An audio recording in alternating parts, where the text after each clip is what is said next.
सद्गुरु तुकाराम श्री पंढरीनाथ भगवान की जय। मौली ज्ञानेश्वर महाराज की जय। जगद्गुरु संत तुकाराम महाराज की जय। शांति ब्रह्म श्री एकनाथ महाराज की जय। सद्गुरु अमर बाबा महाराज की जय। सद्गुरु सावराम बाबा महाराज की जय। गुरुवर्य वासुदेव बाबा महाराज की जय। वैराग्यमूर्ति राजाराम बाबा महाराज की जय। वैकुंठवासी नाना बाबा महाराज की जय। सच्चिदानंद श्रीपाद बाबा महाराज की जय। सच्चिदानंद रामदास बाबा महाराज की जय। परम पूज्य स्वामी शिवानंद बाबा महाराज की जय। बोलो रे भाई सब संतों की जय। पवित्र असा श्रावण मास आणि या पवित्र श्रावण मासामध्ये पवित्र असं तीर्थक्षेत्र श्री पिंपळेश्वर महादेव मंदिर आणि अशा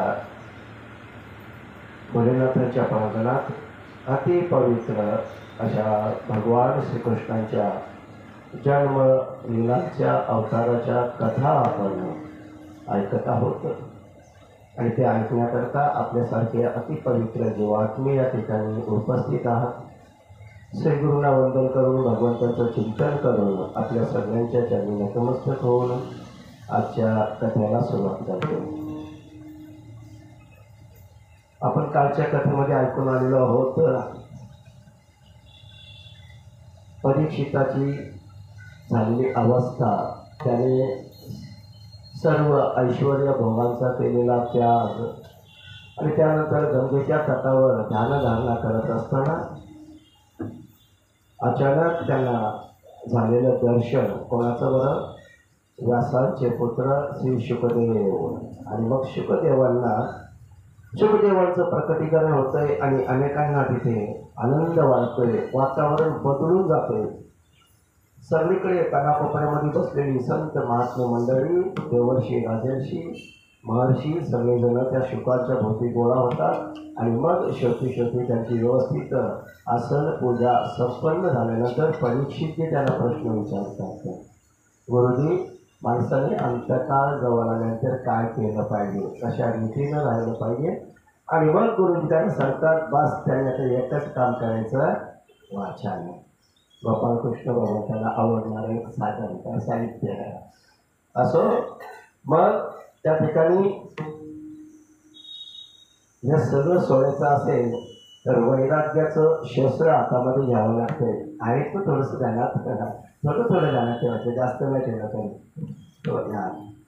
वैराग्याचं शस्त्र हातात घ्यावं लागतं। आणि त्याने सर्वात अगोदर या मोहपाशातून आपल्या सगळ्या अवतीभोवती असलेले शरीर संबंधाचे नाती आणि मोहपाश यांना छिन्न विछिन्न करायचं आणि हिंमत करून धारिष्ठ दाखवून सगळ्याचा त्याग करून कोणाला न चालता एकांतामध्ये प्रभूच्या चिंतनामध्ये जाऊन बसायचं।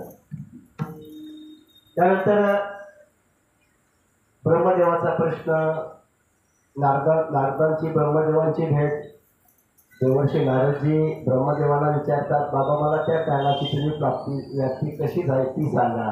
तुम्ही सृष्टीचे रचयिते आहात, भगवंताचं दर्शन कशा रीतीनं होतंय, कशा पद्धतीने त्याला भजलं पाहिजे।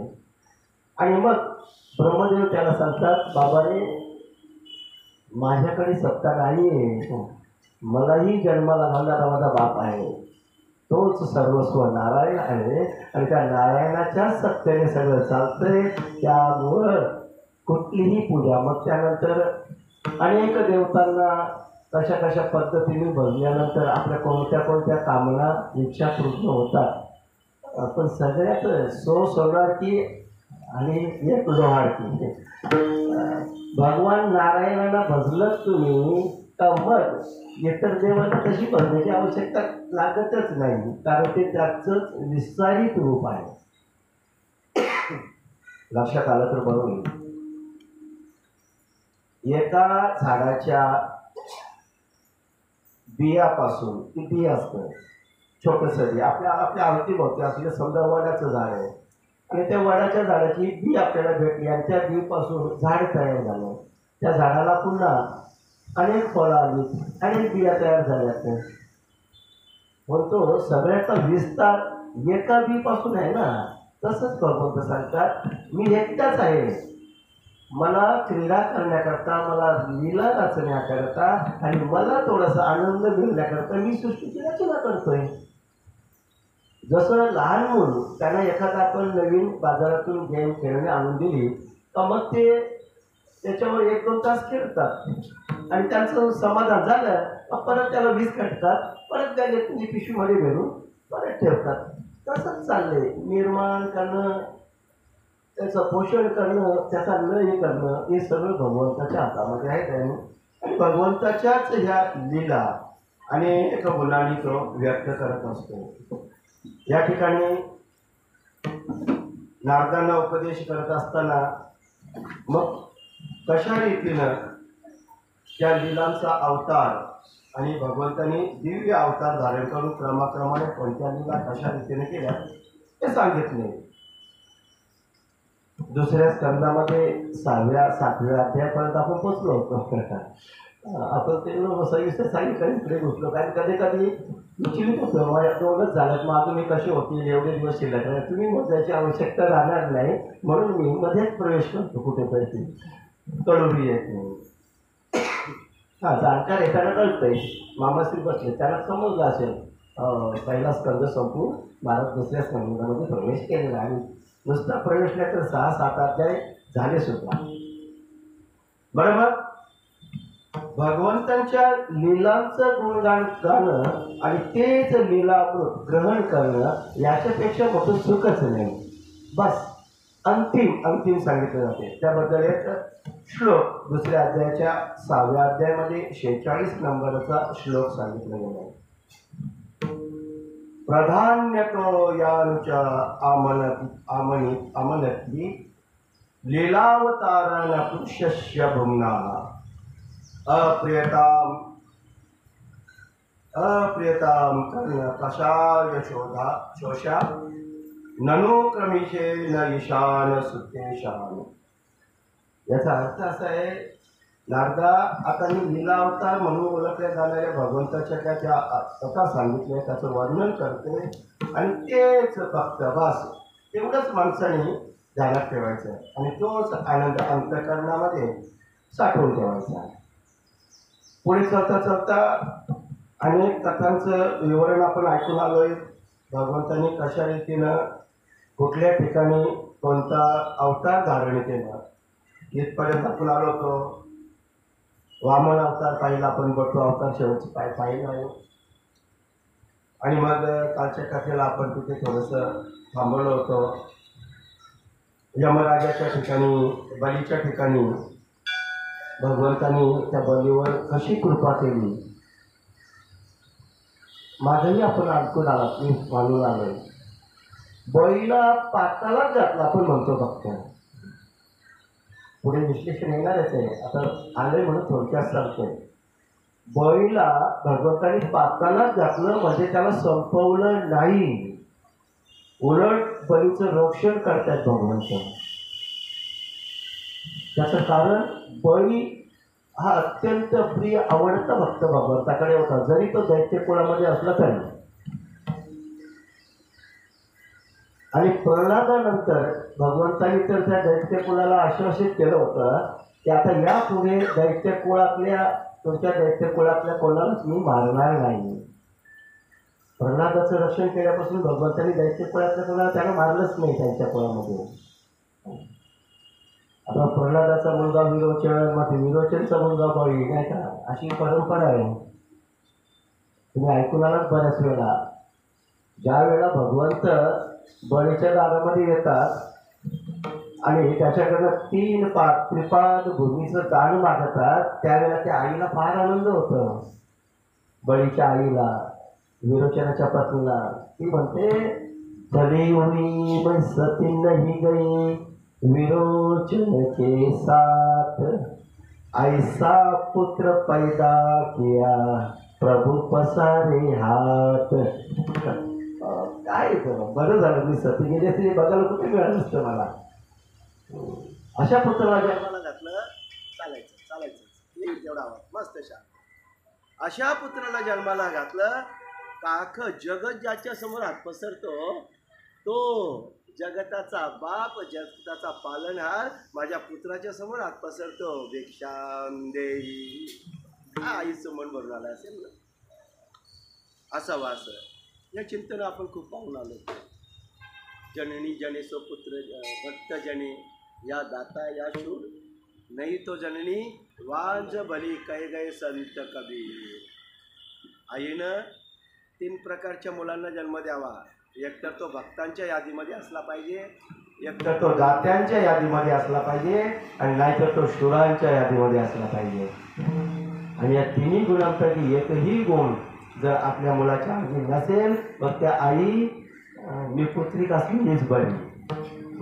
तर 4-5 पोरं तक्रारी ऐकूनच अख्खा दिवस जातो. संस्कार असतात, असो त्याचा पूर्व इतिहासही असतो.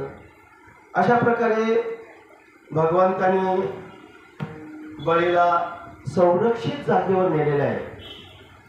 ज्या पाताळामध्ये, 7व्या पाताळामध्ये बळीला ठेवलंय, तिथे भगवंत स्वतः त्याच्या दरवाज्यावर द्वारपाल म्हणून रक्षक राहिले.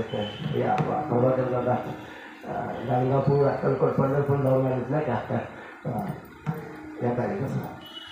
बरं, मग तिथे शत्रू नाही, त्या पाताळामध्ये शत्रुत्व कोणाचंच नाही, तिथे आजार पण नाही, आणि तिथे जरा मरण पण नाही.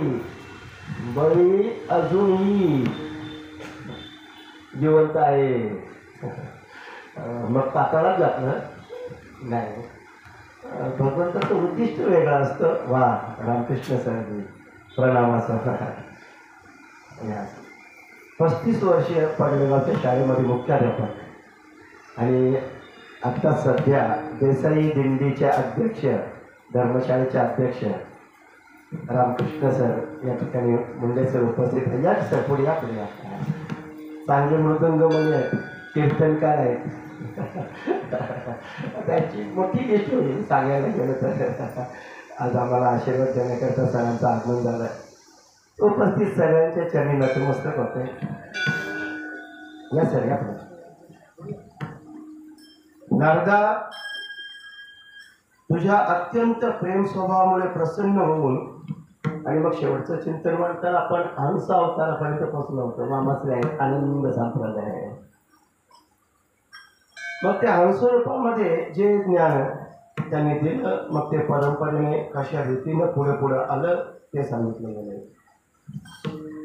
मायापती भगवंत आमच्यावर कृपा करण्याकरताच अवतीर्ण होतात, आणि मग त्यांचे अवतार लीला सुरू होतात. त्यांनी महापराक्रमी अशा परशुरामाच्या काळामध्ये आपल्या तीक्ष्ण झाल्याच्या हत्यारातून 21 वेळा पृथ्वी निक्षेत्रिय केली. त्यानंतर मायापती भगवंत आमच्यावरच कृपा करण्याकरता भरत, शत्रुघ्न आणि लक्ष्मण या आपल्या भावांसहित श्रीरामाच्या रूपानं इक्ष्वाकू वंशामध्ये अवतार धारण करता येते. ह्या अवतारामध्ये त्यांनी विशेष करून लोकांना एक शिक्षण दिलंय. पितृ आज्ञा, मग ती कशी का असेल पाळली पाहिजे.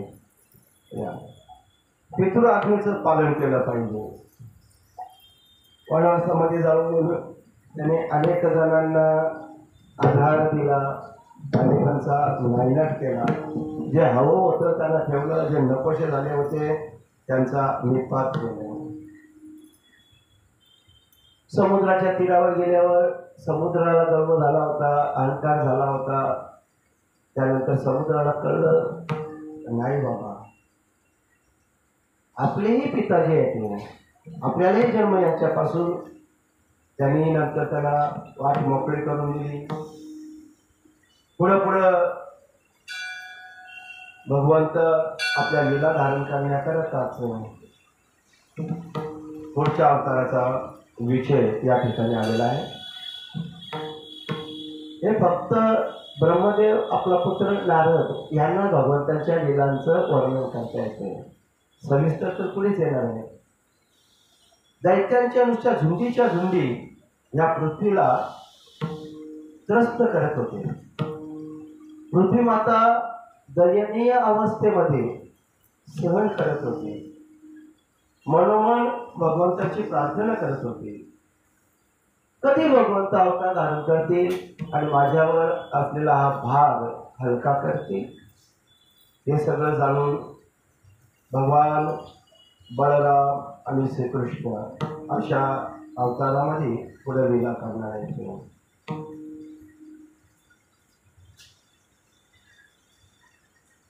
3 महिन्याच्या वयामध्येच असताना खरं म्हणजे तर ते पुतण्याचं शोषण केलं तर फार 5-6 दिवसाचे मानत नाही का. पण ज्या मोठ्या मोठ्या लीला केल्या त्या 3 महिन्यापासून सुरुवात केली. कुस पतळण्याच्या कार्यक्रमात सुद्धा तो चकटासूर आपल्या नुसत्या पायाच्या स्पर्शानं उडवून टाकणं अनेक कथा आपल्या त्या ठिकाणी ऐकायला मिळते. भगवंताची कृपादृष्टी त्या यमुनेतील लोकांवर कशा रीतीने पडली तर यमुनेमध्ये असलेली ती लोक, त्यांची जनावरं, ते सगळे अचानक कधी चुकून जरी त्या यमुना जळामध्ये गेले, यमुना जळ प्राशन केलं तर मरून जायचे. आणि ज्या कालियामुळे हे घडतंय त्या कालियाचाही नाश भगवंतांनी आपल्या लीलांनी करून दाखवला. हे सगळ्या कथा सांगत असताना ब्रह्मदेव देवर्षी नारदांना सांगतात, जेव्हा विश्वरचनेची वेळ आली त्यावेळेला त्यांनी काय काय बरं निर्माण केलं. तर त्यांनी निर्माण केलेल्या त्या गोष्टींची यादी या ठिकाणी स्वतः ब्रह्मदेव सांगत आहेत. तर 9 प्रजापती, मरीची आदी ऋषी आणि मी स्वतः अशा रूपामध्ये त्यांनी आम्हाला निर्माण केलं. आणि सृष्टी रचनेची वेळ ज्यावेळेला येते त्यावेळेला धर्म, विष्णू, मनु, देवता आणि राजांच्या रूपामध्ये सृष्टीच्या प्रलयाच्या वेळी अधर्म, रुद्र आणि क्रोधवश नावाचे 7 तसेच दैत्य आदींच्या रूपामध्ये सर्व शक्तिमान भगवंतांच्या या विभूती मायेनं प्रकट होतात. मुला हे माझ्याकडे काहीच नाही, ही सगळी त्याची लीला आहे. फक्त आम्ही निमित्त आहोत, आमच्याकडनं तो ही सगळी कामं करून घेत असतो. परमात्म्याचे वास्तविक स्वरूप हे एकरस, शांत, भयरहित तसेच केवळ ज्ञानरूपच आहे. त्याच्यामध्ये मायेचा मळ अजिबात नाही. सगळ्यापासून ते वेगळे आहेत. ते दिसतात त्याच्यामध्ये राहिलेले, परंतु त्यांना कशाचाही स्पर्श होत नाही, कुठल्याही गोष्टीचं त्यांच्यावर आवरण चालत नाही आणि ते कशामध्येही गुंतून राहत नाही. हे फक्त मायेच्या अधीन असलेली जेवढे आहेत तेच फक्त याच्यामध्ये गुंतले जातात आणि ते मायातीत आहेत, मायेच्या पलीकडे आहेत. पुत्रा नारदा केवळ त्यांच्या संकल्पनानेच विश्वाची रचना करणाऱ्या अशा त्या भगवंताचं गुणगान जेवढं गाऊ तेवढं कमी होईल. शेवढे ऐश्वर्य संपन्न भगवंत आहेत. हरीचं वर्णन मी संक्षेपाने तुझ्या समोर केलं. पुढे कधी प्रसंग आला तर म्हणे सविस्तर सांगू. त्यानंतर ही जी कथा, मूळ कथा ज्यांना ऐकण्याची फार उत्कंठा लागलेली आहे अशा नैमेष अरण्यामध्ये सुतांचा आणि शौनकादिकांचा संवाद सुरू आहे. जिथून कथा थांबवल्या परत तिथूनच सुरुवात. मग पुढं काय झालं. परीक्षित अनेक प्रकारचे प्रश्न सुतमुनी शौनकादिकांना सांगतात. गंगेच्या तटावर परीक्षितांसमोर एक महावक्ता ब्रह्मस्वरूप असलेला शुकमुनी जे आहेत आणि मग शुकमुनींना मधून परीक्षेचे प्रश्न विचारतात. काय बरं राजे विचारतात, भगवान आपण वेदांच्या मध्ये श्रेष्ठ आहात. जेव्हा ब्रह्मदेवानी नारदांना निर्गुण भगवंतांच्या गुणांचे वर्णन करण्याची आज्ञा केली, तेव्हा देवतुल्य नारदांनी कोणाकोणाला आणि कोणकोणत्या रूपामध्ये उपदेश केला. आता जसं आपण ऐकून त्याचा संवाद मग परीक्षित विचारतात, नारदजी देवतुल्य आहेत, ब्रह्मदेवाचे पुत्र आहेत, आणि तुम्ही मागेही सांगितलं का तिसरा अवतार नारदांचा आहे. जे 22 अवतार सांगितले त्यामध्ये 3 नंबरचा अवतार नारद होते. मग पुन्हा एकदा ते ज्ञान ब्रह्मदेवानी भगवंताविषयी जे ज्ञान ऐकलंय ब्रह्मदेवांकडनं, मग ते ज्ञान नारदांनी तसंच ठेवलं का त्याचा उपदेश प्रचार प्रसार केला, आणि कोणत्या ठिकाणी केला, कशा रूपाने केला हे मला सांगा. म्हणून तर कथा वाटतात ना पुढं. प्रश्न विचारणारे हे जे श्रोते आहेत यांच्या मनामध्ये थोडी घालमेल सुरू असते. नक्की आपण कुठे आहोत, कुठपर्यंत आलोय, पुढे काय होणार आहे, आणि समोर आहे. प्रश्न विचारावा आणि त्याच्याच दुसऱ्या नवीन कथा हळूहळू पुढे सरकावा. सुतमुनी सांगतात, जेव्हा राजा परीक्षितांनी संतांच्या सभेमध्ये या भगवंतांच्या लीलाकथा ऐकण्याची अशा प्रकारे प्रार्थना केली होती, तेव्हा शुकदेव अतिशय प्रसन्न झाले होते. त्यांना आपला शेवट चांगला करून घ्यायचा होता. शेवटच्या वेळेला असा महात्मा आपल्याला भेटलाय जो इतरत्र कुठेही गायीची धार काढायला जेवढा वेळ लागत नाही तेवढे थांबत नाही, आणि आपल्याजवळ तर 7 दिवस थांबणार आहे. काय भाग्य असेल नाही का आपलं. त्यांच्या श्रीमुखातून आपण या भगवंताच्या कथा या भागवताच्या रूपामध्ये समाविष्ट झालेल्या आहेत त्या आपण ऐकतोय. या सगळ्या भागवत महापुराण जे सांगितलं गेलं वेदतुल्य याला म्हटलं गेलंय. आणि मग सुरुवातीला स्वतः भगवंतांनी ते ब्रह्मदेवाला सांगितलं होतं. पांडू शिरोमणी परीक्षिताने त्यांना जे जे प्रश्न विचारले त्या सर्वांची आता क्रमशः उत्तर सुरू होती. ब्रह्मदेवाने भगवत धाम दर्शन आणि त्यांच्या भगवंतांच्या द्वारा चतुर्श्लोकी भागवताचा उपदेश कशा पद्धतीने केला हे आता आपण ऐकणार आहोत. आता प्रत्यक्ष शुकदेव परीक्षिताला काय सांगतात ते आपण ऐकूया. गंगेच्या तटावर समस्त ऋषीमुनींच्या सानिध्यामध्ये तिथे देव गंधर्व मोठे मोठे असुरांचे राजे देवर्षी राजर्षी ब्रह्मर्षी ते उपस्थित आहेत, आणि या पवित्र वातावरणामध्ये ते सगळ्या कथा ऐकत आहेत. शुकदेवासारखे महात्मे त्या कथा सांगत आहेत. आसनस्थ झालेले आहेत. त्याचं तेज आपण पाहून आलेले. अवघ 16 वर्षाची मूर्ती शुकदेव दिगंबर अवस्थेमध्ये आहेत. अंगावर कुठल्याही प्रकारचं वस्त्र तर सोडा, त्यांना वर्ण आणि आश्रम 4 वर्ण 4 आश्रम याचाही कुठलाच पगडा त्यांच्यावर नाही. सतत भगवंतांच्या लीलांचं गुणगान त्यांच्या मुखामध्ये असतं. श्री शुकदेव म्हणतात, परीक्षिता, जसं स्वप्नामध्ये पाहिलेल्या पदार्थाबरोबर आपला पाहणाऱ्याचा संबंध फार वेळ टिकत नाही. स्वप्न पडतायत ना आपल्याला, तर स्वप्नामध्ये आपण कधी कधी पाहतो मी राजा झालोय. पाहावं ना, नाही पाहिलं काय. काही कालचे स्वप्नपुरी पण होतात महाराजजी. जय श्रीराम बोलणं पडेगा. बऱ्याच जणांचे स्वप्नपुरी झालेत महाराजजी.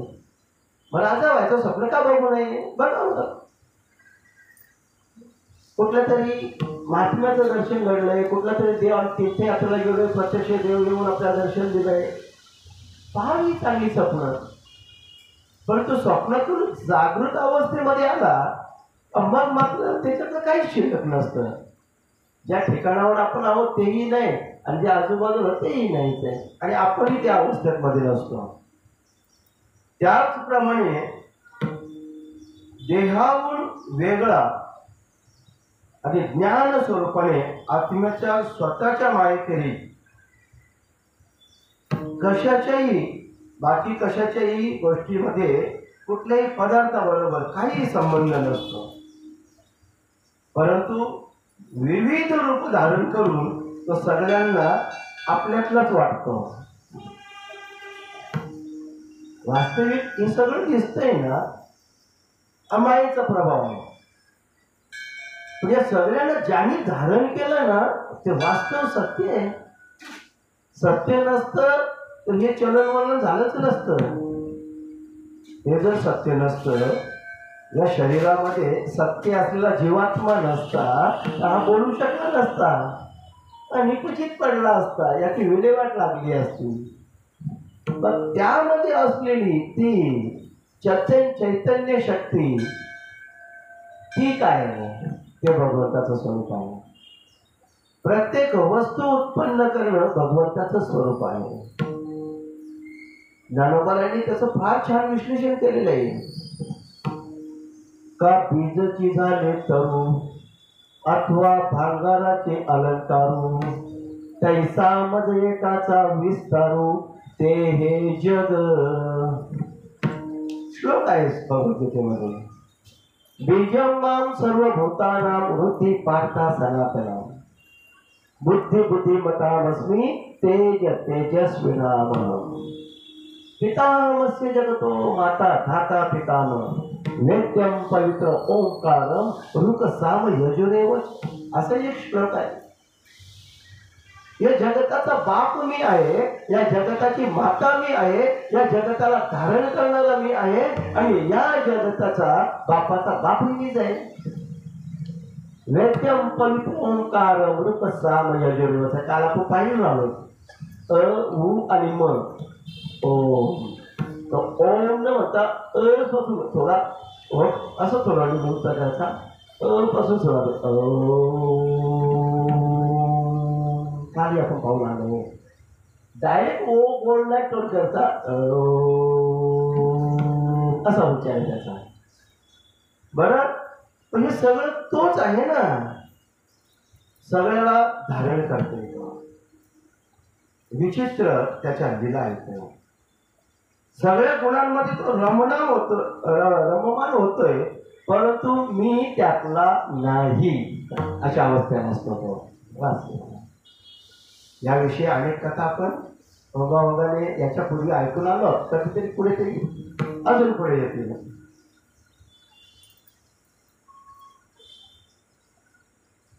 तो स्वतःला या सगळ्यांपासून वेगळा ठेवतो, परंतु राहतो मात्र सगळ्यांच्या मध्ये. शास्त्रामध्ये त्याला घटाकाश ही संज्ञा दिलेली आहे. पाण्याने भरलेले घट असे मस्तपैकी मोकळ्या जागेमध्ये ठेवायचे. पाण्याने भरलेले मटकी घट प्रत्येक घटामध्ये, त्या मठामध्ये आकाश दिसतंय ना,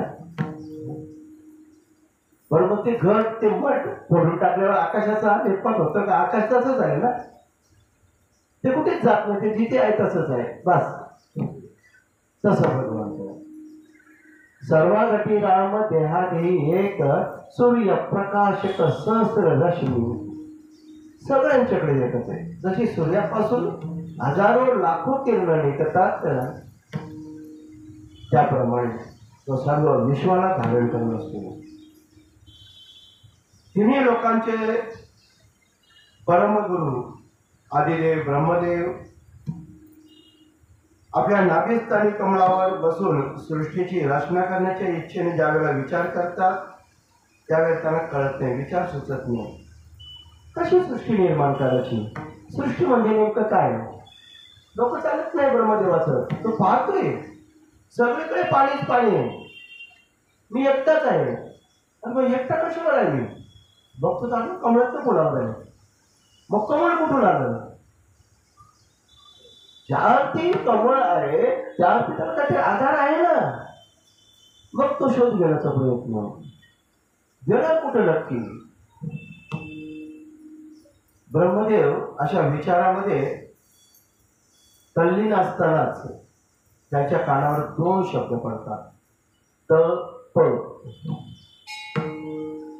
आकाशवाणीच्या माध्यमातून.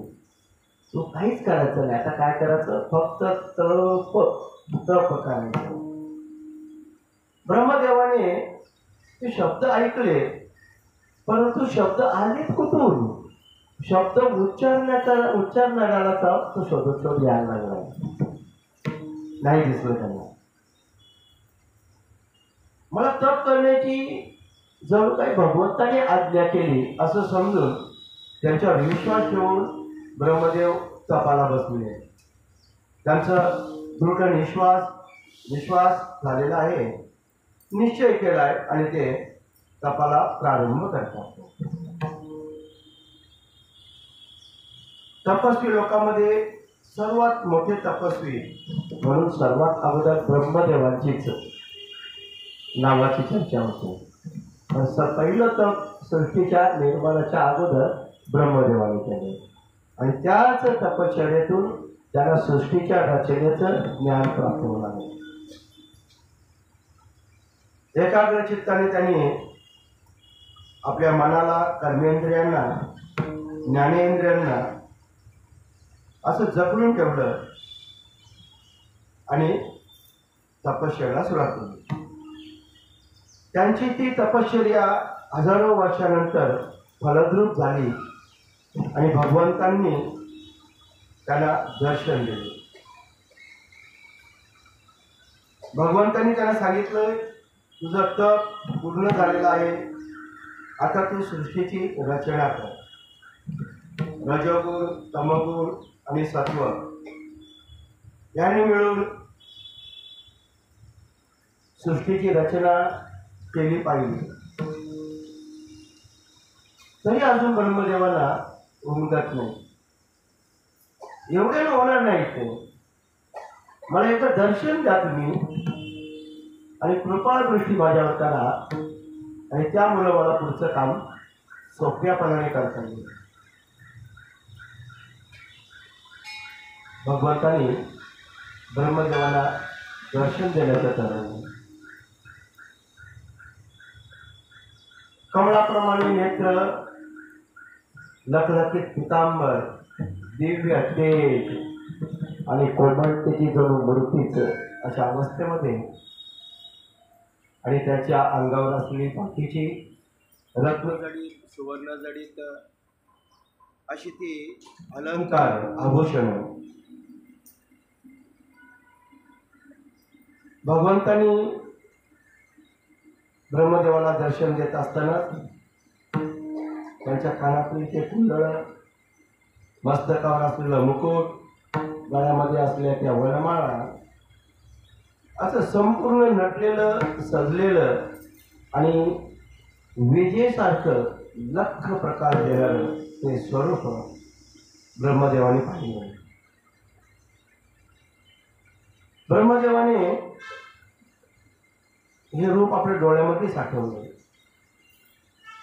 ब्रह्मदेवाने पाहिले की ज्या दिव्य लोकांमध्ये सर्व भक्तांचे रक्षण करते, लक्ष्मीचे पती, यज्ञपती भगवान विराजमान आहेत आणि त्याच वेळेला सुनंद, नंद, प्रबल, अर्हल इत्यादी मुख्य पार्षदांना त्या प्रभूची सेवा करत असताना पाहिजे.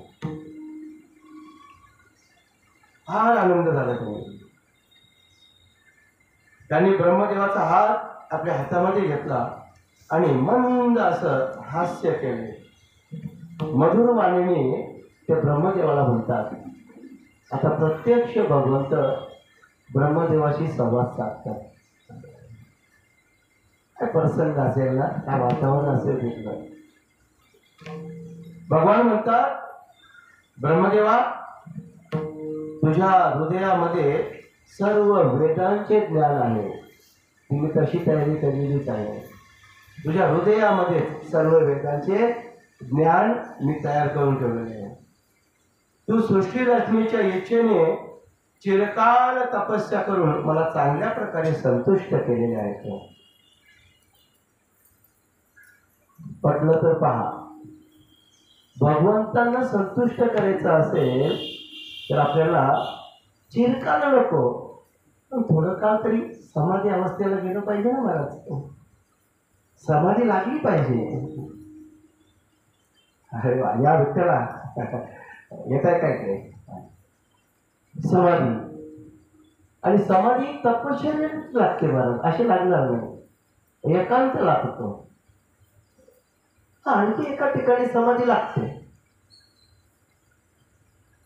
पण त्या वक्त्याचा प्रभाव असेल तर, त्याची साधना असेल तर.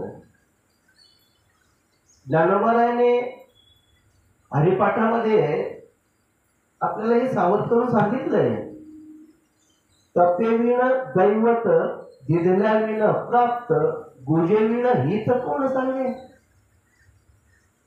जर तसं नसतं तर ज्ञानोबारायांनी म्हटलंच नसतं परमेश्वरजी. तपेविण दैवत, दैवतची तशी कृपादृष्टी होतच नाही, त्याच्यासाठी तपश्चर्या फार महत्वाची. अनेक बातमी आपण ऐकून आहोत ना. आपल्याला परम भाग्य ज्यांच्यामुळे उजळून निघालंय, वामन बाबा, सावळाराम बाबा, श्रीपाद बाबा, रामदास बाबा, या सगळ्यांनी तपश्चर्या केलेली महाराज. तपश्चर्याशिवाय नाही बाबा. आणि म्हणून तपश्चर्याला विशेष महत्व आहे. मी संतुष्ट आहे तुझ्यावर. आता आपल्याला भगवंत हवा आहे, पण तपश्चर्या नको. भगवंत नको का कोणाला? हवं आहे ना, पण तपश्चर्या नाही चालत. मग ती तपश्चर्या संतांनी सोपी करून सांगितली आम्हाला, सोपी करून सांगितली. पण त्याच्याकरता त्या संतांना तर शरण जावं लागेलच. शरण गेल्याशिवाय नाही साध्य होणार. त्याची कृपादृष्टी आमच्यावर मिळाली पाहिजे. आणि कशा पद्धतीने सोपी करून सांगितली त्यांनी? देवाचे द्वारी उभा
मुखातून हवी कुठपर्यंत म्हणावं?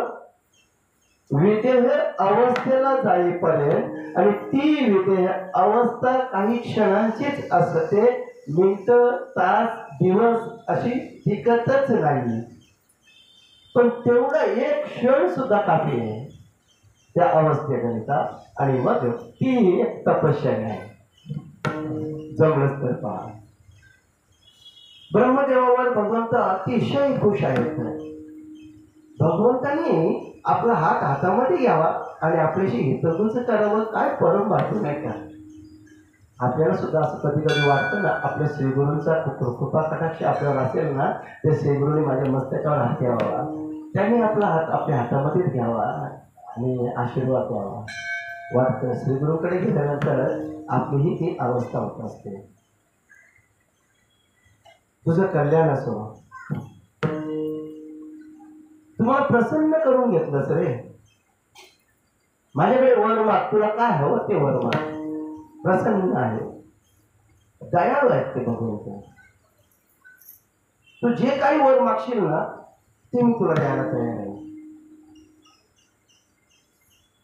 ब्रह्मदेव म्हणतात, भगवान तुमच्याकडनं नक्की काय मागवणे मला कळत नाही. तुम्ही प्रत्यक्ष मला दर्शन जे दिलं ते माझ्यासाठी फार मोठं आहे.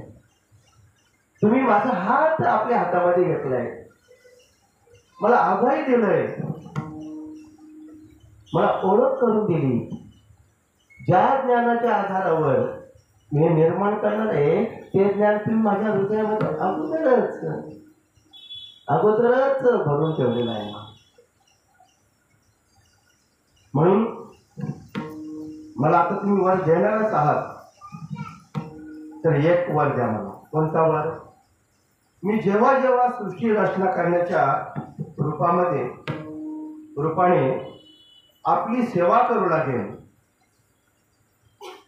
आणि सावधानाने पूर्वसृष्टीच्या गुणकर्मानुसार जीवांचे विभाजन करू लागेल, तेव्हा स्वतःला जन्म आणि कर्मापासून स्वतंत्र मानण्याचा अभिमान मला होऊ देऊ नकोस. काय बरं मागितलंय? ही सृष्टीची रचना मी ज्या ज्या वेळेला करेन ना तेव्हा ती रचना करता करता मला अहंकार होऊ शकेल. वा, मी काय छान बनवलं, माझ्यासारखा कोणीच नाही, मीच एक फक्त बनवणार आहे. आणि तेवढा अभिमान, तो अहंकार मात्र माझ्या ठिकाणी उत्पन्न होऊ देऊ नका. उलट माझ्याकडनं काहीतरी कमतरता आली आणि त्या कमतरतेमध्ये मी तुमचं चिंतन करेन आणि मग तुम्हीच माझ्या बुद्धीला चालना द्यायची आणि ते अपूर्ण राहिलेलं काम माझ्याकडनं पूर्ण करून घ्या. मला आधी अधूनमधून असं विस्मरण करा तुम्ही, काही मी आता चुकलो, आता काय करू. हे कशा करता? माझा अहंकार घालवण्याकरता. माणसाला कळलं तर बरं होईल नाही का? फार उशीर झालाय. आज माणूस या अहंकारामध्ये एवढा दबून गेलाय ना, खरं म्हणजे अहंकाराचं होत नाही त्याच्यावर. नाही बघा, माफ करा. अहो, आपण अहंकार केला तर देवाला मेरू पर्वत एवढं वाढवतोय काय सर? तर आपल्यावर केवढं उंच होत असेल. तिळभर जरी एवढा अभिमान अहंकार, तिळभर जरी होय अभिमान, मेरू तो समान भार देवा. दादा, आपल्याला तिळभर अहंकार झाला तर मेरू पर्वत एवढं वजन देवाच्या डोक्यावर देवाला वाटतं. आणि आपल्याला तर तो अहंकार का तिळा एवढं थोडंच होतो, तो येतानाच मोठा म्हणतो. गर्व केला शक्ती असून मेला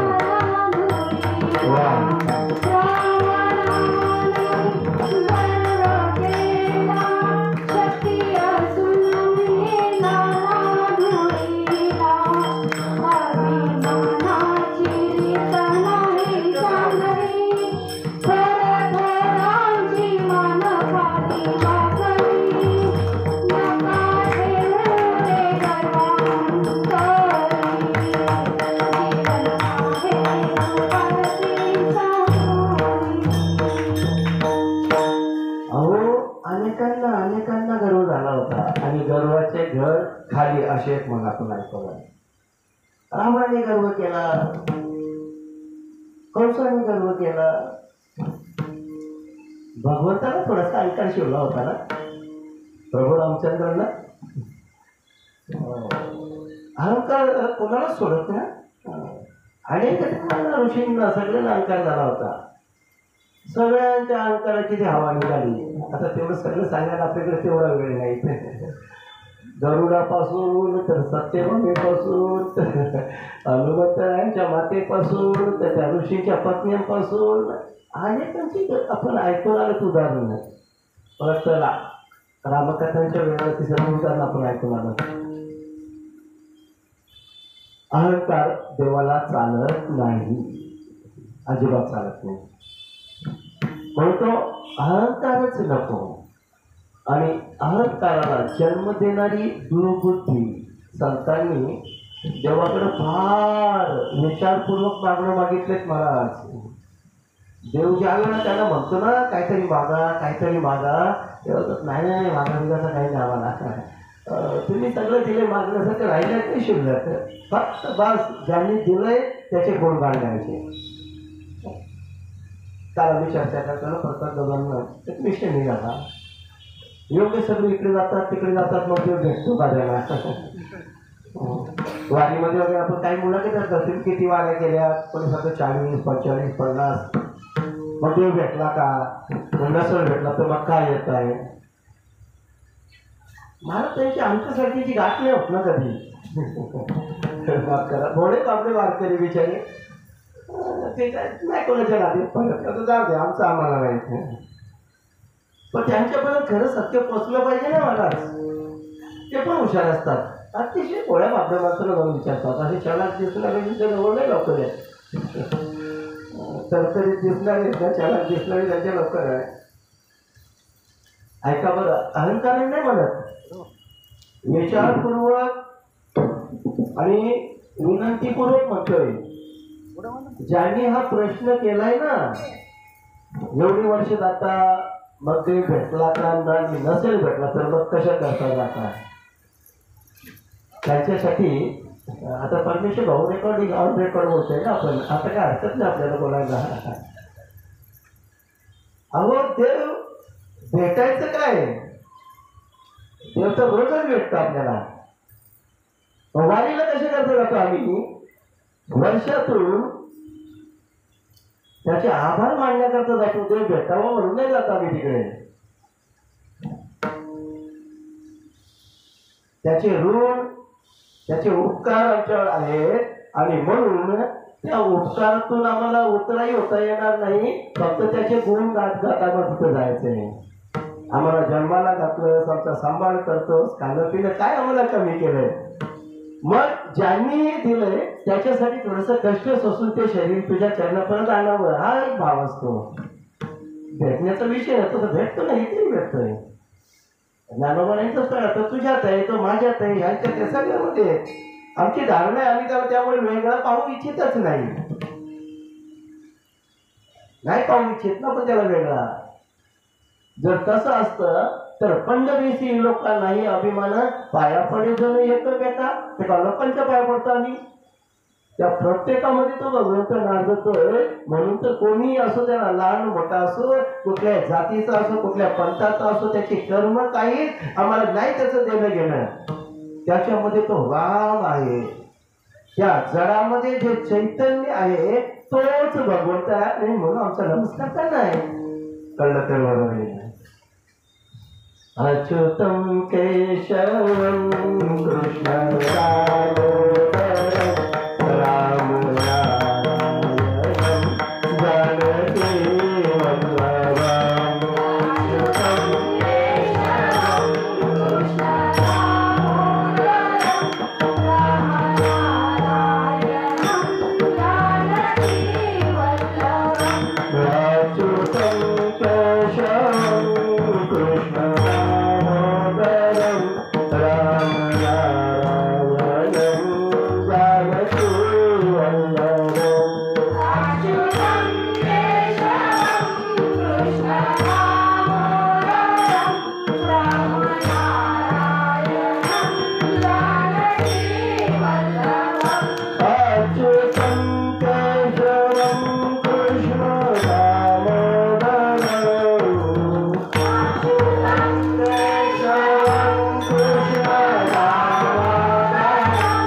अहंकाराला येऊ देऊ नकोस. म्हणून तर आमच्या संतांनाही ती प्रार्थना करावी लागली महाराज. अहंकाराचा वारा न लागो राजसा, माझी विष्णुदासा भाविका श्रीनिवास. अहंकाराचा वारा माझ्या त्या विष्णुदासाला, त्या भाविक भक्तांना लागू देऊ नकोस देवा. आणि सतत त्या संतांच्या चरणारविंदाचं दर्शन पाहायला पाहिजे, घडायला पाहिजे. खूप छान नाताना वाटलं, भगवंत प्रसन्न आहे. अरे वा, हे काय हरकत नाही, तुझी जशी इच्छा असेल तसं. शुकदेवजी म्हणतात, लोकपितामह ब्रह्मदेवाला अशा प्रकारे उपदेश करून ज्यांना जन्म नाही, ज्यांना मरण नाही, अशा भगवंतांनी ब्रह्मदेवाला ते दर्शन दिलं आणि ते अचानक अंतर्धान पावलं. गुप्त झाले भगवंत. गुप्त झाल्यानंतर ब्रह्मदेवाची अवस्था दयनीय. त्याला ते रूप आपल्या डोळ्यासमोर कधीच जाऊ नये असं वाटत होतं. म्हणून तर त्याची तीच इच्छा होती. ब्रह्मदेवाने अंतःकरणापासून त्या भगवंताला पुन्हा एकदा दंडवत केलं आणि आपल्याला जे काय काम सांगितलंय ते काम आपण केलं पाहिजे असा विचार केला. आणि मग पहिल्या कल्पापासून त्यांनी सुरुवात करून सृष्टी रचनेचं काम सुरू केलं. आपल्यावर प्रसन्न भगवंत झाले ते आणि त्यांनीच आपल्याला हे सगळं देऊ केलंय. आणि म्हणून त्यांचंच स्मरण करत करत ब्रह्मदेव या सगळ्या क्रिया करत आहेत.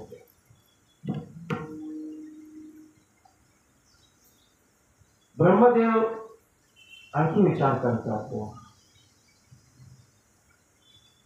बरं भगवंताचं गुणगान लोकांनी गावं आणि म्हणून भगवंताची सगळी लक्षणं, त्यांच्या लीला, त्यांच्या अवतार, कर्तुम अकर्तुम अन्यथा शक्ती, या सगळ्यांचा ओहापोह ज्यामध्ये असेल असं एखादं शास्त्र आपण आपल्या मुलाकडे सोपवलं पाहिजे.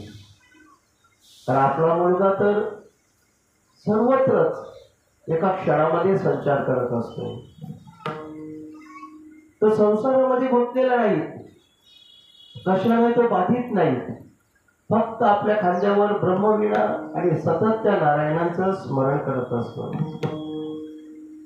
आणि म्हणूनच ते भागवत महापुराण ब्रह्मदेवाने आपला पुत्र नारद याला सांगितलं. परीक्षेचा प्रश्न होता ना, कोणाकोणाला कुठे कुठे ठिकाणी उपदेश केलाय.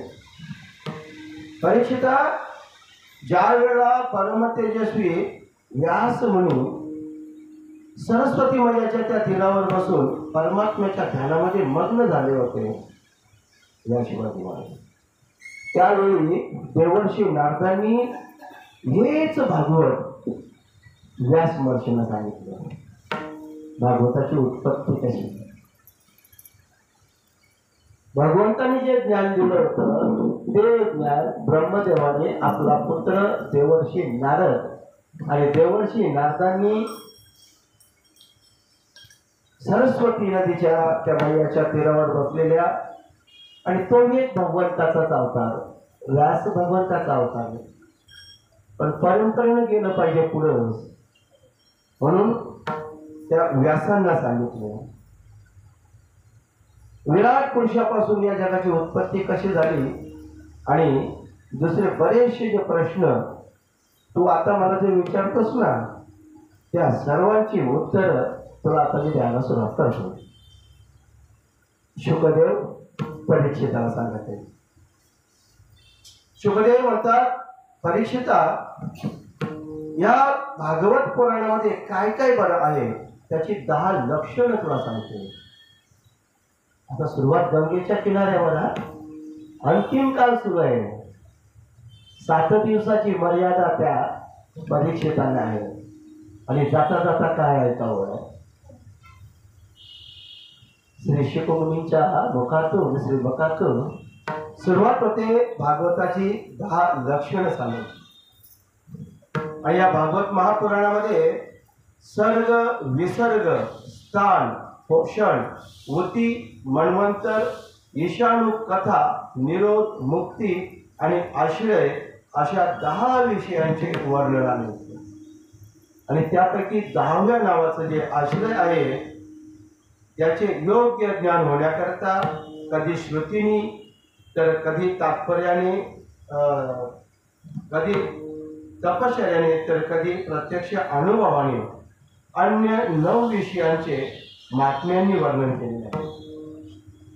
ईश्वराच्या संकल्पाने सत्व, रज आणि तम गुणांमध्ये विषमता उत्पन्न झाली आणि त्याचे रूपांतर जे आकाशादी पंचमहाभूते, शब्द आदी तन्मात्रा, इंद्रिये, अहंकार आणि महत्त्व स्वरूप विराटाची जी उत्पत्ती होते त्याला सर्ग असं म्हटलं. याच्या 10 लक्षणं सांगितली. त्यापैकी सर्ग कशाला म्हटलं याचं विश्लेषण आहे. ब्रह्मदेवाकडून ज्या चराचर सृष्टी निर्माण होतात त्याचे नाव विसर्ग. आता या शब्दांची कोण आपल्याला नाही म्हणून आता तिथे भागवतकार स्पष्ट करून सांगतात सर्ग कशाला म्हटलं, विसर्ग कशाला म्हटलं. सर्ग हा स्वर्ग नाही म्हणायचा, त्यात कदाचित अपभ्रंश होऊ शकेल का आम्ही स्वर्गाचे लक्षण ऐकले म्हणून. सर्गानंतर सरळ सर्ग आणि हा विसर्ग.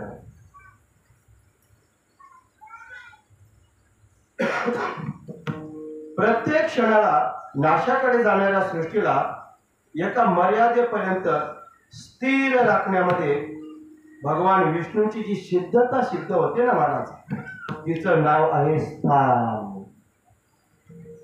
पृथ्वी पाण्यावर आहे म्हणून. पृथ्वी कशावर आहे? पाण्यावर आहे. कारण ती ठेवली तिला स्थिर ठेवली, नाही तर स्वतः जिकडे तिकडे हाती राहिली असते. बस त्या प्रकरणाला स्थान असं नाव. भगवंतांची आपल्या भक्तांच्यावर जी कृपा होते तिचं नाव पोषण. भगवंत आपण म्हणतोय का भगवंतच आमचे पोषण करतात, अर्थात ती कृपादृष्टी. वा या आशा पुंडलिक मामांचे चिरंजीव संत वाडा. आणि संत वाड्यामध्ये भव्य दिव्य रमणीय असं जे मंदिर उभारले ना पांडुरंग परमात्माच्या रुक्मिणी आई साहेबांचा, त्या जमिनीचे भूदाते पुंडलिक मामा आणि त्याचे चिरंजीव या ठिकाणी आले. असं पोषण भगवंतच आमचं पोषण करतो. भक्तांवर कृपादृष्टी झाल्याशिवाय हे पोषण होणार नाही. मन्वंतराचे अधिपती जी भगवत भक्ती आणि प्रजापालन रूप शुद्ध धर्माचे अनुष्ठान करतात ते मन्वंतर असं म्हटलं जाते. जीवांना कर्माच्या द्वारे बंधनामध्ये टाकणाऱ्या वासना त्यांना ऊती हा शब्द वापरला जातो. भागवताची जी 10 लक्षणं सांगितली ना, या 10 लक्षणांनी युक्त जे भागवत आहे त्याच्यातील त्या 10 लक्षणांची हे सविस्तर वर्णन आलेले आहे. भगवंतांच्या विविध अवतारांच्या आणि त्यांच्या भक्तांच्या विविध आख्यानांनी युक्त अशा कथा ज्यामध्ये आहेत त्यांना ईशाणू कथा असं म्हटलं जाते. या ईशाणू कथांमध्ये भगवंतांच्या आणि त्यांच्या भक्तांच्या कथा आपल्याला सविस्तर ऐकायला मिळतील. सुरुवात झाली इथून, आता त्या पुढं 12व्या स्कंदापर्यंत आपल्याला ऐकायला मिळतील. त्यानंतर योग निद्रेचा स्वीकार करून भगवंत प्रत्यक्ष शयन करतात तेव्हा जीवांचे आपल्या उपाधीसह भगवंतामध्ये लीन होणं. शयनाच्या वेळेला आता आपण तसंच म्हणतो नाही का, देव काल परवा आपण थोडं आजच चातुर्मास सुरू आहेत ना, देव झोपले ते आपल्या दृष्टीने मग देव झोपले का सगळे झोपले समजायचे. थोडीशी वामकुक्षी पण असं आराम करता जेवल्यावर आपण कसं करतो तसं आपला भाव आहे म्हणून. तर ह्या क्रियेला भगवंता शयनाच्या वेळेला आपल्या उपाधीसह आणि मग सगळ्या जीवांमध्ये आपल्यामध्ये लीन करतात. त्याला निरोध असं म्हणतात. आणि अज्ञानाने कल्पना केलेले कर्तृत्व भोक्तृत्व इत्यादी अनात्म भावाचा त्याग केल्यानंतर आपल्या परमात्म स्वरूप वास्तविक स्वरूपामध्ये स्थिर होणे म्हणजेच मुक्ती किंवा मोक्ष. मोक्ष एवढा सोपा नाही. काही काही महात्म्यांनी असं वर्णन केलंय मोक्ष. मला नाही थोडंसं पटलं. मला अज्ञानी आहे ना. मोक्षाची त्यांनी थोडाशी केली सर. आता सर ऐकलं नाही. मोह म्हणजे मोह, क्ष म्हणजे क्षय. मोहाचा क्षय करणं म्हणजे मोक्ष. एवढी छोटी थोडीच आहे महाराजची. ही आकुंचित आहे. फार विस्तारित आहे ते सांगितलंय. अनात्माचा भाव असतो तो गेला पाहिजे. तिथं आत्मस्वरूपाचा भाव चालू. कर्तृत्व आणि भोक्तृत्व कल्पना नाही महाराज. ते अज्ञान रूपाने होतंय. ज्ञान स्वरूपामध्ये झालं करताही तोच आणि भोगताही तोच आहे. या अवस्थेला पोचतो. आणि ही अवस्था ज्या वेळेला होईल त्यावेळेला मोक्षाची दारं उघडली जाते. मोक्ष वाटतो तेवढा सोपा नाही. परीक्षिता, या चराचर जगाची उत्पत्ती आणि प्रलय ज्या तत्वाने प्रकाशित होतात ते परब्रह्मच आश्रय आहे. शास्त्रामध्ये त्यालाच परमात्मा असं म्हटलं गेलं आहे. परमात्मा वेगळाच नाहीच आहे मला. नेत्र इत्यादी इंद्रियांचा जो अभिमानी दृष्टा जीव आहे तोच इंद्रियांच्या अधिष्ठाती देवता सूर्य इत्यादी रूपात सुद्धा आहे. आणि नेत्रगोळ इत्यादींनी युक्त दिसणारा देह आणि या दोघांना वेगळे वेगळे जे करतोय आणि या तिघांपैकी एकाचा जरी अभाव झाला तरी दुसऱ्या दोषाचे ज्ञान होऊ शकत नाही. तीन गोष्टी एकत्र आल्या. अभाव चालत नाही. तीन व्यक्ती आहेत. अजून सोपं करून सांगतो सर आताच्या भाषेमध्ये.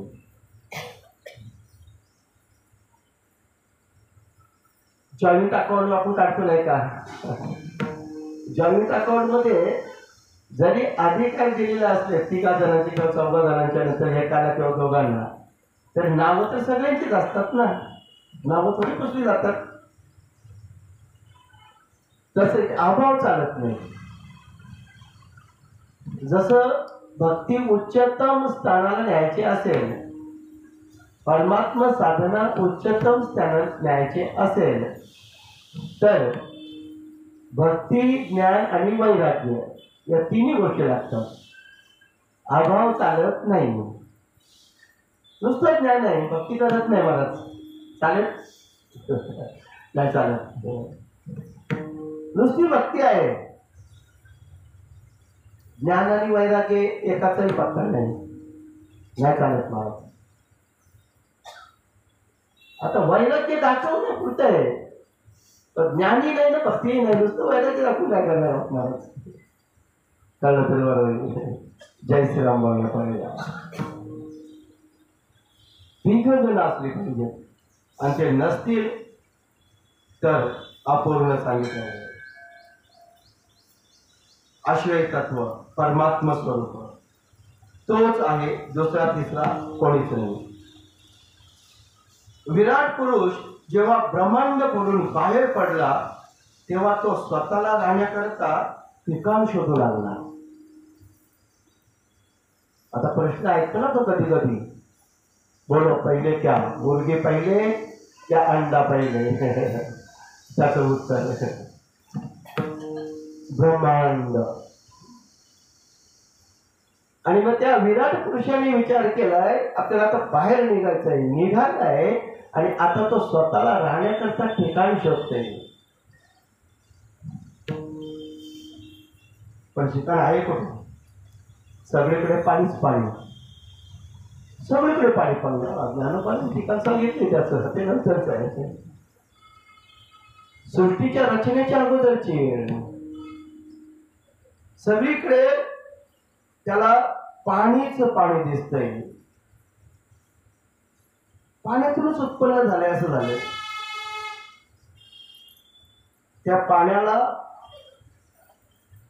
नार असा एक शब्द आहे देवलोकांच्या भाषेमध्ये. आता त्या नाराचा नीर आपण केला मला असं वाटतं. मूळ शब्द नार आहे मराठी, संस्कृत शब्द. पाण्याला नीर म्हणतोय ना आपण. कमीत कमी रेल्वेमध्ये प्रवास करताना तरी रेल नीर क्या मग समजेल. जय श्रीराम बोलना पडेगा. सगळीकडे पाणी आणि मी पाण्यातूनच उत्पन्न झालोय ब्रह्मांडामधून. आता काय करावं बरं? आपणच उत्पन्न केलेलं ते नार आहे आणि म्हणून त्यामध्येच आपण आता थोडी विश्रांती घेतली पाहिजे. 1000 वर्षापर्यंत तो भगवंत, तो आत्मा, तो परमात्मा त्याच्यामध्येच पहुडलाय, झोपलाय. 1000 वर्षापर्यंत त्याच पाण्यामध्ये झोपलाय तोच नार. आणि त्या नारामध्ये आयन केल्यामुळं त्याला नारायण हे नाव पडलं.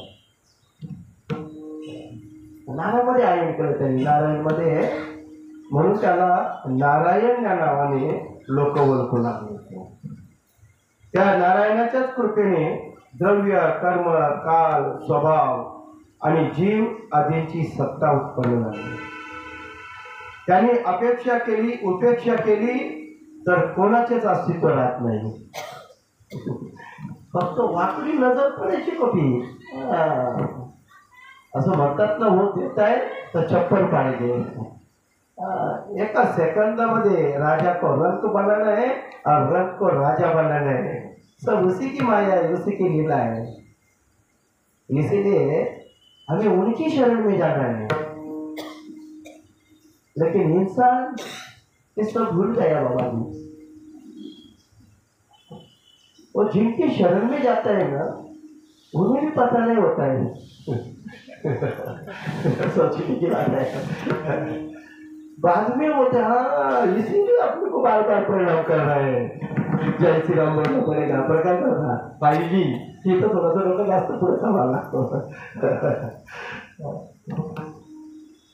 अरे ज्याला शरण जावं, कोणाला शरण जावं न सांगता तुम्हा कळो येते अंतर. तुम्हा येते अंतर. विश्वी विश्वंभर, विश्वी विश्वंभर परिहर चिन्ह लागे. बस न सांगता तुम्हा कळो येते अंतर. बस विश्वी विश्वंभर अशा परमात्म्याला शरण जावं. योग निद्रेतून जागे झालेलं अद्वितीय नारायण आणि त्यांनी अनेक होण्याची इच्छा व्यक्त केली. आणि मग आपल्याच योग मायेनं अखिल ब्रह्मांडाचे विश्वस्वरूप अशा या भगवंताच्या सुवर्णमय वीर्याचे 3 भाग झाले. अधिदैव, अध्यात्म आणि अधिभूत. आणि मग त्यापासून परीक्षिता या विराट पुरुषाचं एकत्रित जे रूपांतर होतं ते 3 विभागामध्ये विभागले गेले. आणि मग त्यांना पुढच्या कथा सांगायला गेले. शिवाजी महाराज थोडेसे नाराज आहेत. अख्खं भागवत ऐकायचं गाणं म्हणे. तेवढं वेळ नाहीत ना. मग तुम्ही महाराज थोडीशी उडी मारली ना, का मला वाटलं हे सांगायला पाहिजे होतं. काल आपलं चिंतन झालं नाही का. मलाही वाटतं, पण एवढं सांगायला खरंच आपल्याकडे वेळ नाही ना. म्हणून त्यातल्या त्यात तरी बरं बराचसा विस्तार आपल्याला या ठिकाणी क्षमा मागतोय. भगवंताच्या कथा ऐकताना मन उत्साही असलं पाहिजे, आनंदित असलं पाहिजे. त्याच्याकरता अधूनमधून त्याच्या नावाचा जय जयकार व्हायला पाहिजे. अधूनमधून थोडस उठावं, नाचावं असंही थोडायला हवं. कधी कधी पण ते जरा अधूनमधून म्हणण्यापेक्षा जास्तच होतं आणि जे करायला पाहिजे ते कमी होतं. त्यामुळे आपण थोडस त्याला बदल दिलेली करायची. आपण आनंद लुटतोय सगळेजण. आनंदामध्ये कुठेही कमतरता नाही माझ्या महाराजी ते. राधे राधे राधे राधे राधे गोविंद.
भगवंताच्या कथामध्ये राधेचं नाव घेतलं तर अपूर्ण राहतं महाराज.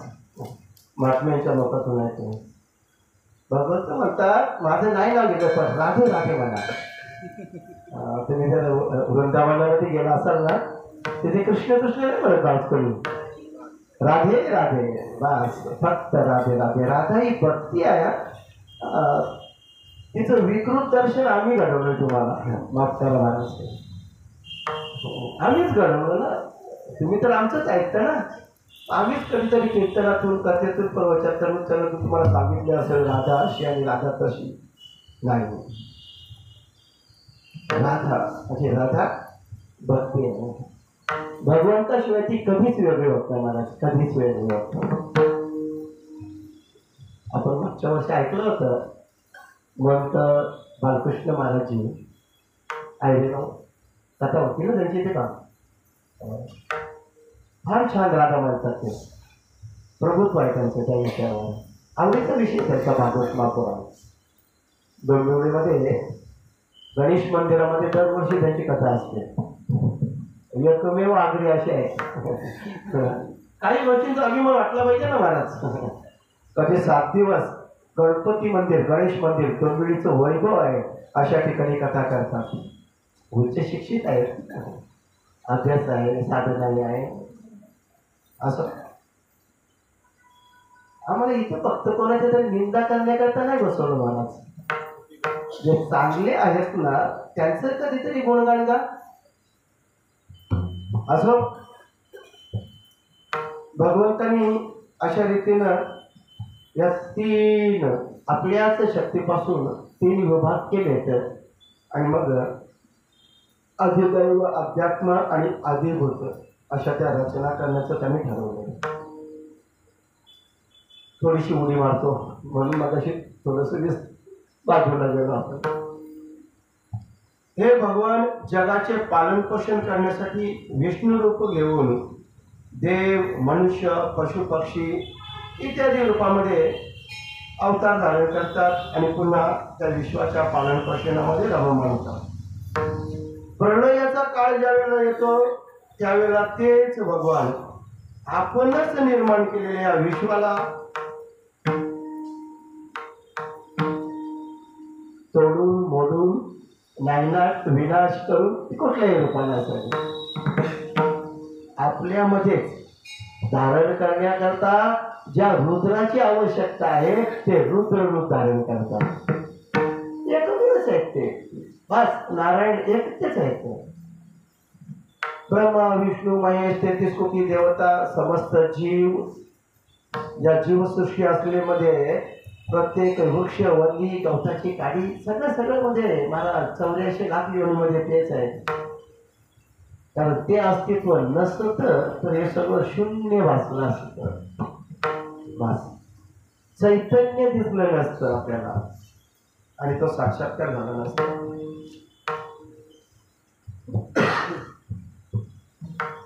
शौनकादी ऋषी श्रुतमंगलाने विचारतात, कथा छान सुरू आहे ते, आम्हाला तुम्ही सांगितलं होतं एकदा, काय बरं? भगवंतांचे परम भक्त आता किती मागे गेले बघा. डायरेक्ट परीक्षिताच्या जन्माच्या नंतर आणि जन्मेजयाला राज्य देण्याच्या अगोदर 3 भावंड. आता 3 भावंडापैकी एक तर अगोदरच गेले होते, दुसरे तर आंधळेच झाले होते सगळ्या बाजूनी, आणि हुशार होता, त्याला तर कशाच मध्ये स्वारस्य नव्हतं. विदोजी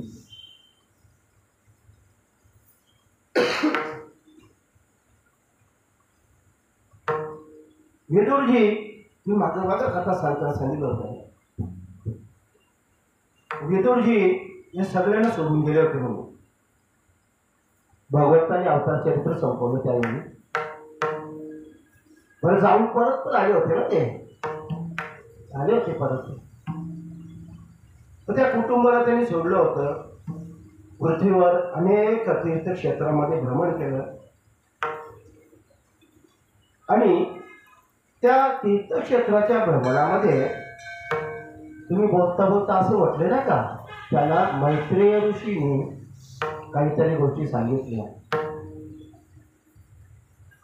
मैत्रेय आणि त्यांची भेट झाली होती आणि अध्यात्म संबंधीमध्ये त्यांच्यामध्ये संवाद नक्की कुठे झाला होता आणि मैत्रेयाने नक्की कोणत्या तत्वाचा त्याला उपदेश केला होता, हा प्रश्न कोण विचारतात? शौनकादी ऋषी. कोणाला? सूत मुनींना, जे आता नैमिषारण्यामध्ये कथा ऐकतात. मगाचपासून आपण जे विश्लेषण ऐकत होतो ते प्रत्यक्षात परीक्षिताच्या अंतकाळाच्या वेळेला गंगेच्या किनाऱ्यावर बसून परीक्षित शुकाचार्यांकडे कथा ऐकत होतं त्यावेळेचं विश्लेषण. आणि आता परत मागे येत जा, शुकाचार्यांकडनं शुकदेवाकडनं ज्या कथा ऐकल्या होत्या त्या मागापासून त्याचा थोडासा विस्तार. मग विदुरांनी त्या मैत्रियांकडनं कोणतं ज्ञान घेतलंय, मैत्रियांनी त्यांना कोणता उपदेश केलाय,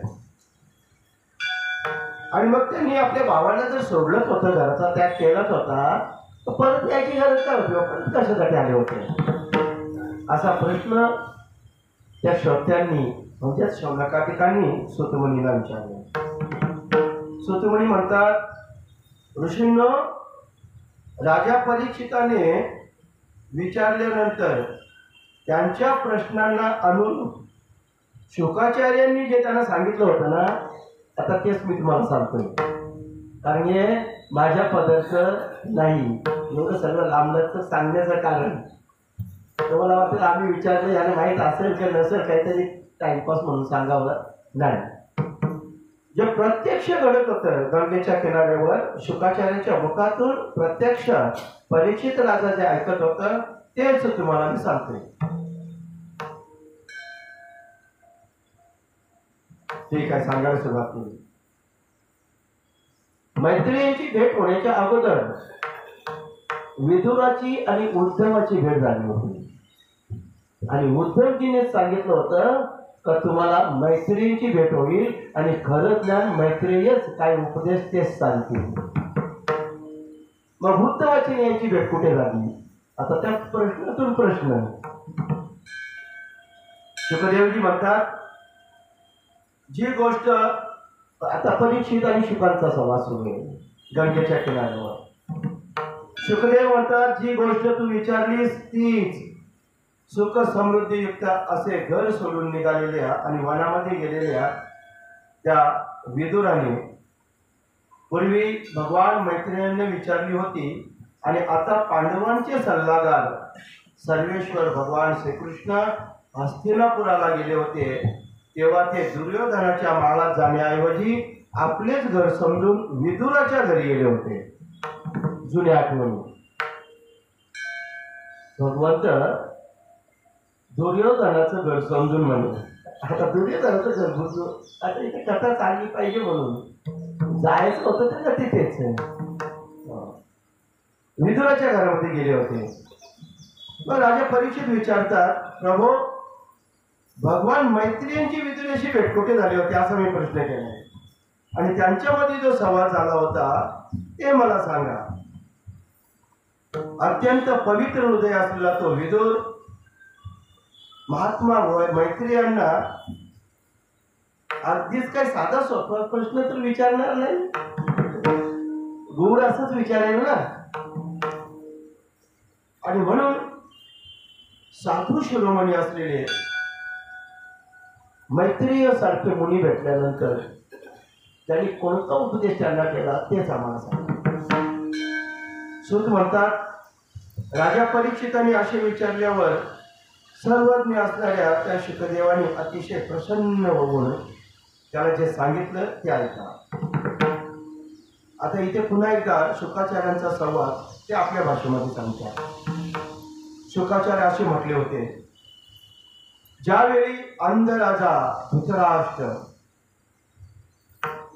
आपण पाहू आलोय काय रोज त्याचं जास्त सविस्तर बघितलं, नुसता दृष्टीनेच नाही तर ज्ञानाने आणि त्या मायेने वश झालेला तो आंधळा राजा धृतराष्ट्र आपल्या दृष्ट पुत्रांचं त्यांनी पालनपोषण करत असताना आपला धाकटा भाऊ पांडू याच्या अनाथ मुलांना मात्र नीट सांभाळलं नाही. त्यांच्यावर अन्याय केला त्यांनी. खायला प्यायला घालणं म्हणजे काम करत होतं, एका कुत्रे मात्रेला पण घालता येतं. त्यांचा हक्क त्यांना मिळवून देणं हे सांभाळणार. महाराज किती अन्याय झाला त्या पांडवांवर. त्यांना चालून मारण्याचा प्रयत्न. युधिष्ठिरांची पट्टराणी द्रौपदी माईला भर सभेमध्ये त्या दुःशासनाने तिच्या शरीराला स्पर्श करावा. अरे त्या द्रौपदी मायाच्या डोळ्यातून वाहणाऱ्या अश्रुधारा आणि त्या अश्रुधारांचं सुद्धा यांना काहीच वाटलं नाही. दात काढून हसत होते आणि हा म्हातारा तिथे गप्प बसला होता. त्याने दंडवायला पाहिजे होतं, धमकवायला पाहिजे होतं या लेकरांना सगळ्यांना, माझ्या समोर हे चालणार नाही म्हणून. तो उलटा सांगायला लागला, ते करणार पोरा वाटत नाही. जय श्रीराम बोलला पडेल.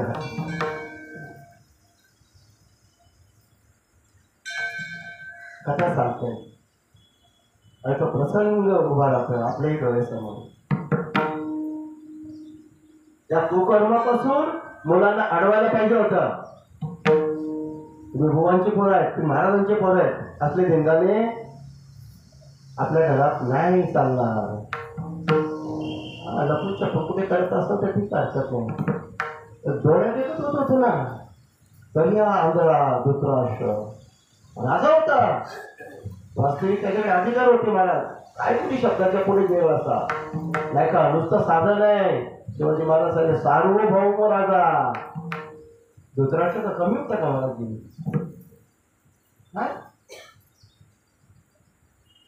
ते वागतील तसं त्यांना वागू दिलं त्यांनी. हे काय जुगारामध्ये हल्ला असेल तो विचारा, पण तो सत्यपरायण होता, सरळ होता ना. तरी पण त्याची सगळी परीक्षा घेतली गेली, परंतु परत नंतर आल्यानंतर त्याचा हक्क नको का त्याला द्यायला. आता गावरी भाषा बाहेर गेला तुमचं काहीच नाही. ऐकतो ना कधी कधी आपण, हे पण भागवत ऐकावं कधी करतो तरी याच्याकरिता. बरं हे सगळं तो स्वतःच्या डोळ्याने पाहत होता, पण कोणालाच आडवत नव्हता. भगवान श्रीकृष्णांनी चला बांधणं नको, जे देतील ते देतील, आणि म्हणून शिष्टाई करण्याकरता प्रत्यक्ष भगवंताला पाठवलं होतं, श्रीकृष्णांनाही पाठवलं होतं. बघा, अजून विचार करा, आम्ही कुठं फार मागतो नाही का? तरी सुद्धा अजिबात त्याचा ऐकलं नाही.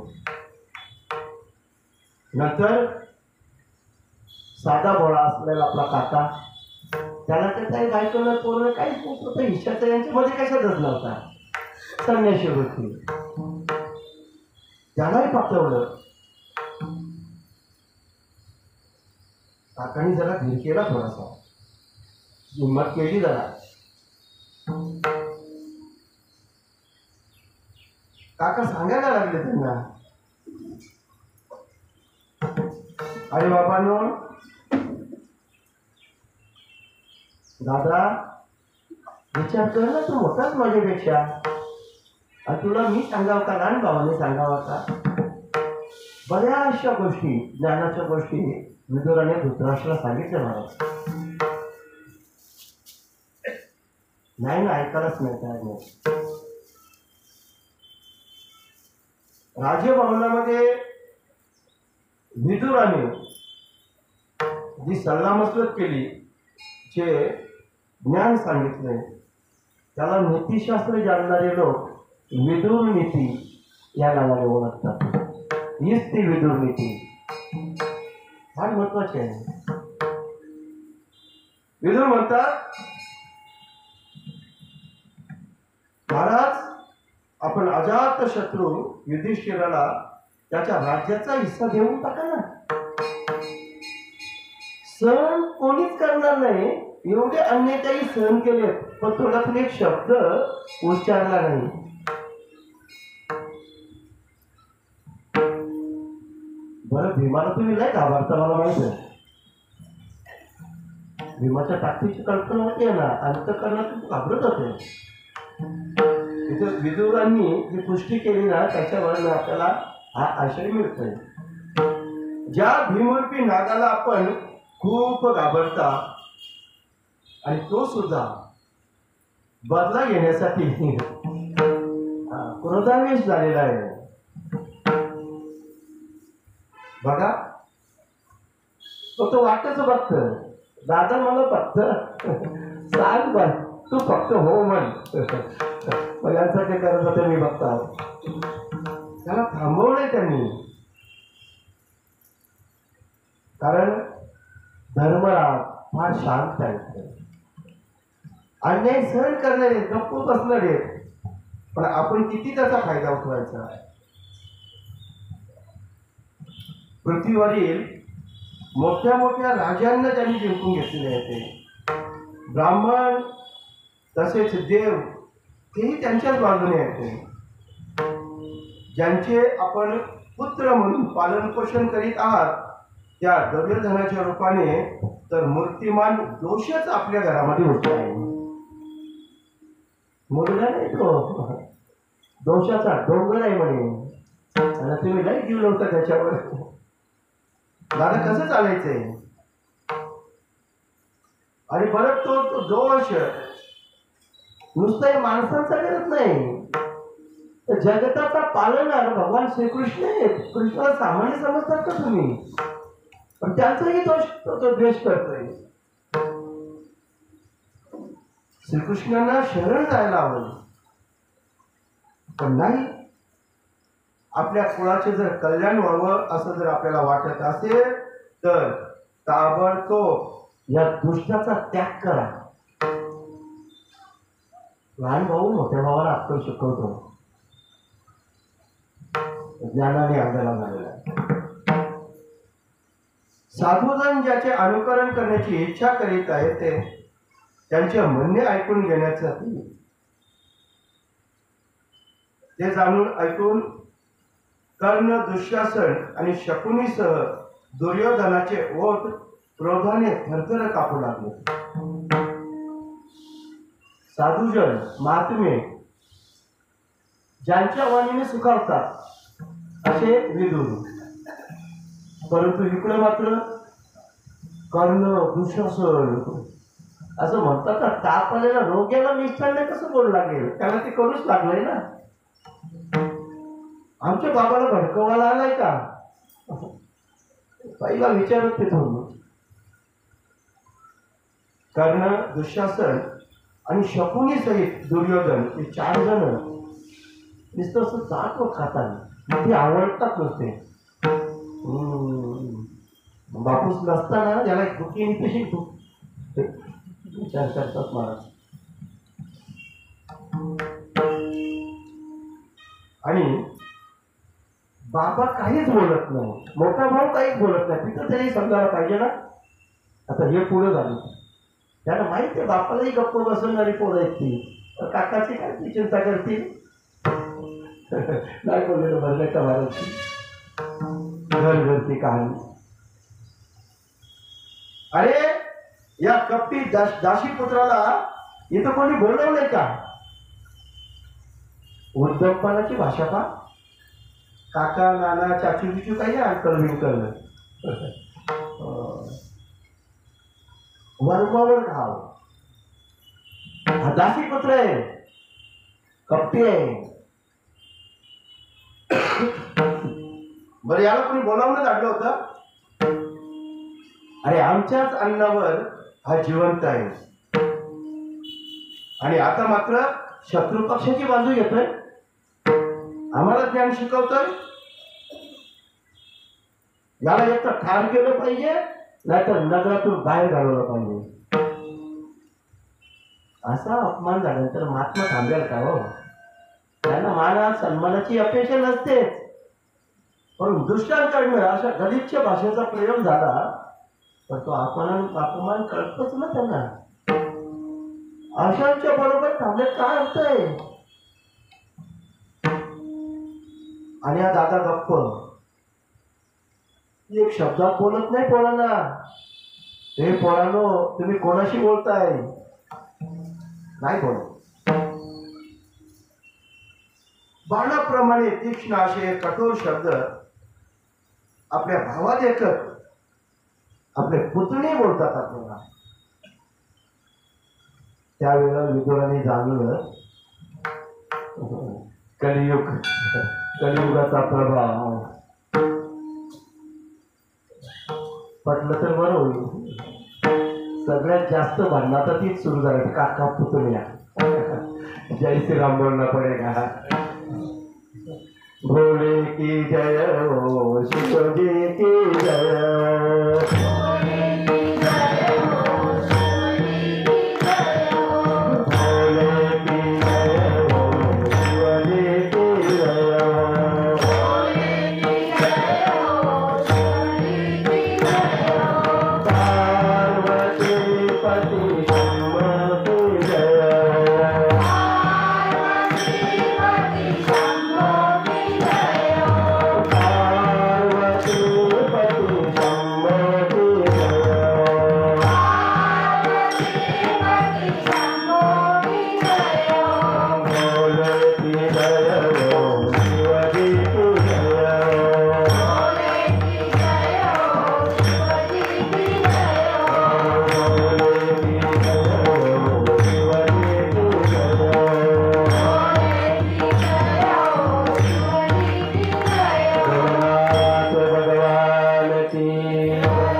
आता इथे थांबण्यात अर्थ नाही. विदुराने आपलं धनुष्य राजद्वारावर ठेवलं, संपलं. एकच वस्तू द्यायला होती तेवढीच, तिची तुमची म्हणून द्या. उद्या बोला कामचं धनुष्य द्या म्हणून नाही का माहिती. तो महापुरुष हस्तिनापूरवरनं निघाला आणि आपल्या पदरामध्ये काहीतरी पुण्य प्राप्त व्हावं म्हणून पृथ्वी तलावर अनेक तीर्थयात्रांची यात्रा करू लागला. ज्या तीर्थक्षेत्रांना अनेक ऋषीमुनींनी भेटी दिल्या होत्या, आपल्या चरण कमलाने पवित्र केले होते, पुण्यवान केले होते, अशा जागांना जिथे भगवंताने आपल्या लीला केल्यात अशा ठिकाणी ते जात होते. आणि प्रत्येक ठिकाणी प्रत्येक भगवंताच्या मूर्तीमध्ये आपल्या श्रीहरींना ते पाहत होते. अनेक पवित्र नगरे, पवित्र वने, पर्वत, लताकुंज, निर्मळ असल्या पाण्याने भरलेल्या नद्या, सरोवरे, सगळ्या ठिकाणी एकटेच विहार करत होते. जोडीला कोणीच नाही. मजात असतो महाराज, वेगळीच मजा. नर्मदे हर, बस कुठून तरी आवाज कानावर येईल. आपण एकटेच, कोणीतरी मागं चालणारा, कोणीतरी शेतातून, कोणाकडे कुठेतरी लाकूड तोड्या, कुठेतरी गंगामायावर स्नानाकरता आलेल्या माता भगिनी. एकटाच बाबा दिसतोय, उन्हात चाललंय बाबाजी. नर्मदे हर, फार आनंद, फार आनंद. श्रीकृष्णाने असे सगळं चाललंय, श्रीकृष्णांचं ध्यान करतोय, त्यांच्या लीला, त्यांचं अवतार चरित्र, हे सगळं करत करत करत करत विदुरजी निघालेले आहेत. एकटेच भगवंताच्या चिंतनामध्ये गढून गेलेले विदुरजी आपल्या स्वतःच जीवन धन्य करण्याकरता निघालेले.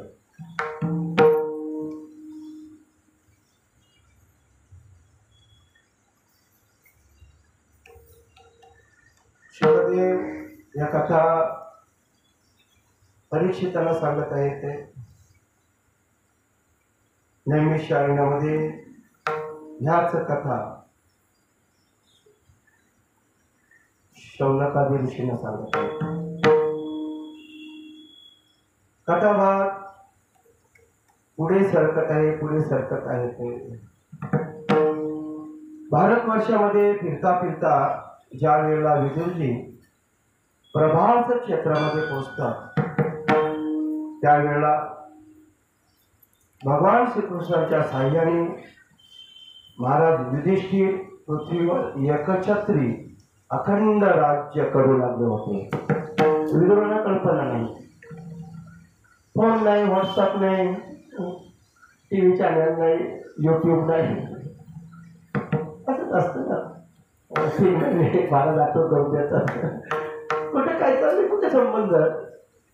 इकडे मात्र गोबी गुलाबीने सांगत होतो, पण नाही ऐकलं.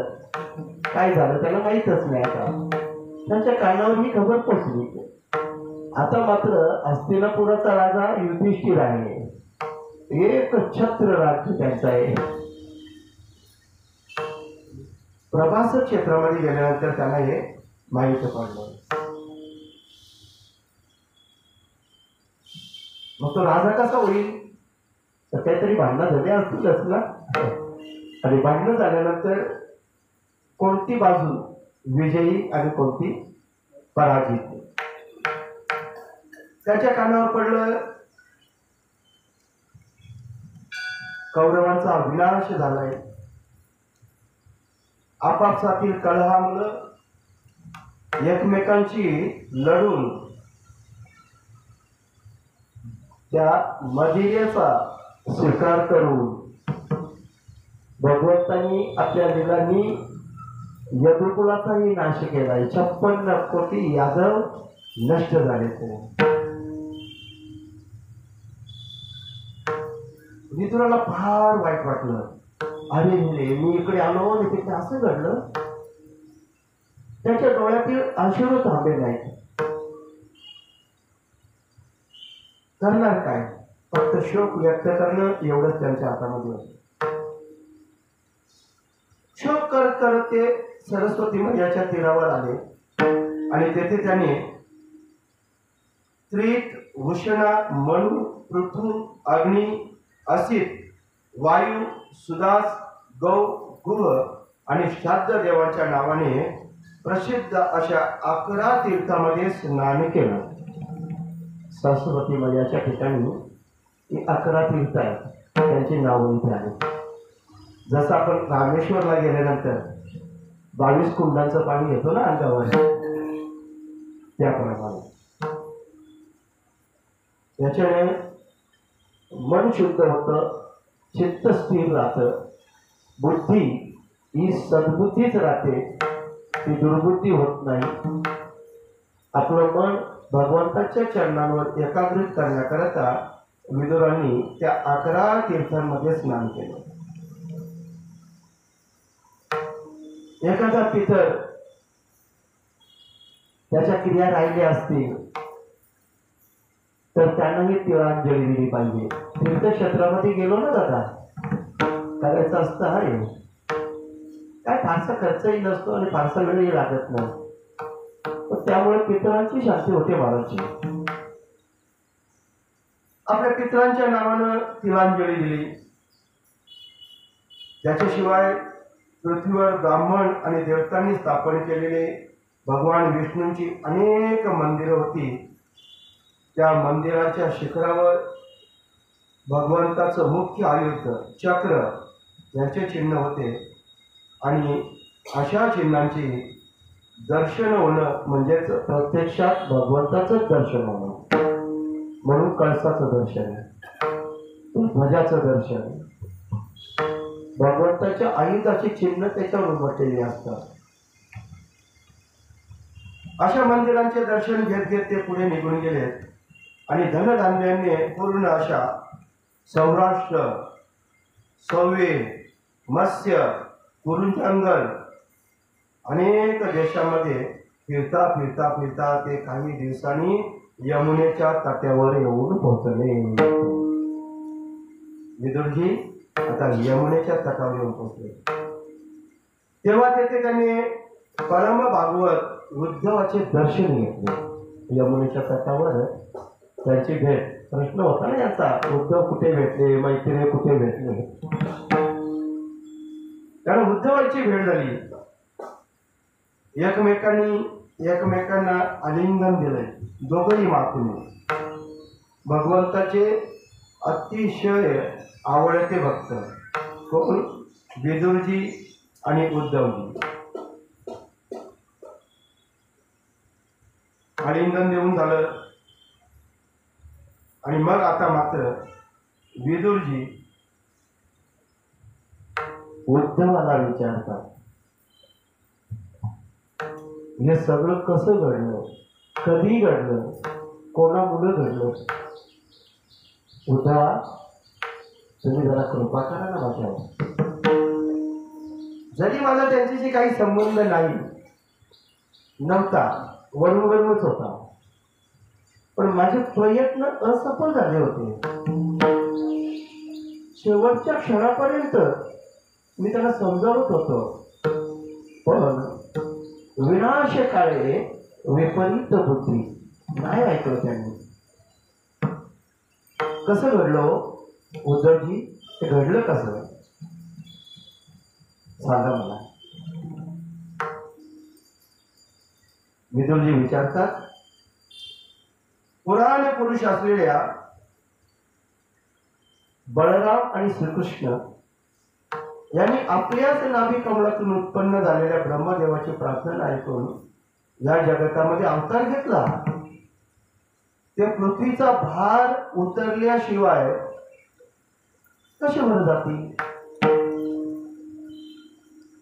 वसुदेवांच्या घरी त्यांनी जन्म घेतलाय. प्रिय उद्धवा, आम्हा कुरुवंशीयांचे परमश्रुत आणि पित्याप्रमाणे समान वागणुकीने उदारतापूर्वक पतीसह कुंती आदी आपल्या बहिणींना इच्छिलेल्या सर्व वस्तू देऊन आनंद देणारे पूज्य असे वासुदेवजी खुशाल आहेत ना. काय शब्द प्रयोग आहे महात्म्याची भाषा आहे. नुसते वसुदेव कसे आहेत ते विचारले. वसुदेव कोण आहेत हे सांगितलं त्यांनी. सगळ्यांची काळजी कशा रीतीने घेत होते ते, सगळ्यांना प्रसन्न कसे ठेवत होते, कोणाच्याही मनाला दुःख न दुखावणारे असे ते वसुदेवजी. ते खुशाल आहेत ना हे उद्धवा. जो पूर्वजन्मी कामदेव होता आणि ज्याला देवी रुक्मिणीने ब्राह्मणांची आराधना करून भगवंताकडून प्राप्त करून घेतले होते, तो यादवांचा सेनापती वीर प्रद्युम्न सुखी आहे ना. प्रद्युम्न कामदेवाचा होता. पुढे पुढे कथा येणारच एक विस्ताराने. सेनापती होता तो यादवांचा. सुखात आहे ना. सातवत, वृष्णी, ध्वज आणि बादशाह हा कुळ आहे यांचा सगळा. त्या 4 कुळामध्ये विभागला गेला होता. भाऊबंद आपण म्हणतो ना, बेल्यावलं, बांधवलं, सरकारला करवलं, गावांचं जय श्रीराम पुन्हा पडेगा. म्हात्रेचा परिवार विभागला आहे ना, आपलेच तशा प्रकारे हे सगळे. आणि त्यांचे अधिपती असलेले महाराज उग्रसेन व्यवस्थित आहेत ना. त्यांची तब्येत बरी आहे ना. बरं, भगवान श्रीकृष्णांनी ज्यांना राजसिंहासनावर बसवलं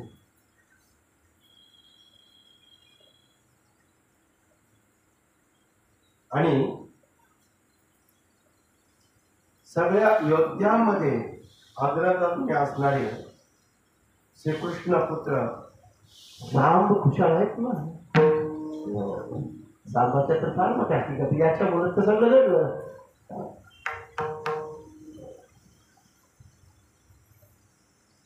हे पार्वती पुत्र कार्तिक स्वामी यांचा अवतार. साम कोणाचा अवतार? भगवान शिवजी पार्वती पुत्र याचा कार्तिक स्वामी जो मुलगा होता ना, त्याचाच अवतार हा सांब होता. खुशाल आहे ना.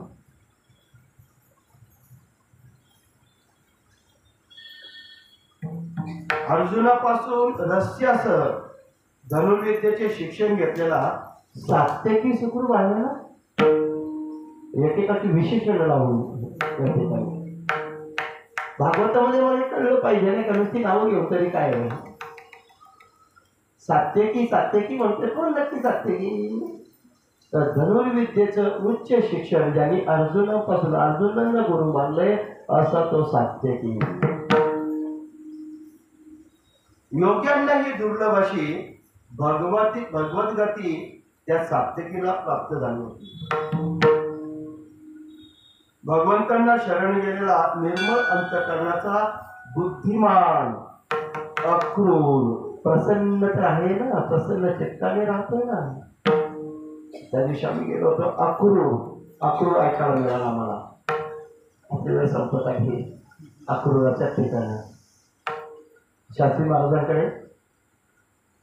आम्ही विनोद वगैरे आनंद होता आमचा, 4 जण आणि आपला